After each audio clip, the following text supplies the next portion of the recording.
বেলাল রাদিয়াল্লাহু তাআলা আনহু ডাক দিয়া বলেন, ও ভাই আজরাইল, ও আজরাইল, তোমার কাছে আমার একটা দরখাস্ত।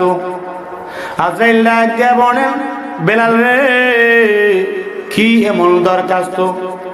বেলাল ডাক দিয়া বলেন, আজরাইল রে, আমি যখন ইসলাম ধর্ম গ্রহণ করেছিলাম, বেঈমান কাফেররা আমাকে এমন ভাবে মারপিট করেছিল, আমি মনে মনে ভেবেছিলাম আমি হয়তো শাহাদাত বরণ করব, কিন্তু শাহাদাত আমার কপালে নাই। এই জন্যে আমি তোমার কাছে একটা দরখাস্ত করব। সেই দরখাস্ত হলো, আমি মুহূর্তের মধ্যে 4 রাকাত নামাজের নিয়ত করব। ও আজরাইল, প্রথম রাকাতে যখন আমি সেজদা দিব, 2টা সেজদা দিব, প্রথম রাকাত যখন শেষ করব, তুমি আমার রূহটা নিও না।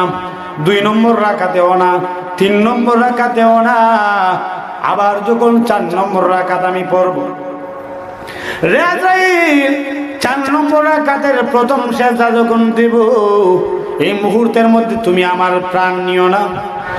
রে আজরাইল, শেষ রাকাতের শেষ সেজদা যখন আমি দিব, আমি আল্লাহর কসমকে বলি, যতক্ষণ পর্যন্ত না তুমি আজরাইল আমার এই দেহ থেকে আমার প্রাণটা তুমি বিচ্ছিন্ন না করবে, আল্লাহর কসমকে বলি, ততক্ষণ পর্যন্ত আমি আমার রবের কুদরতি পা থেকে আমি আমার মাথা উঠাবো না।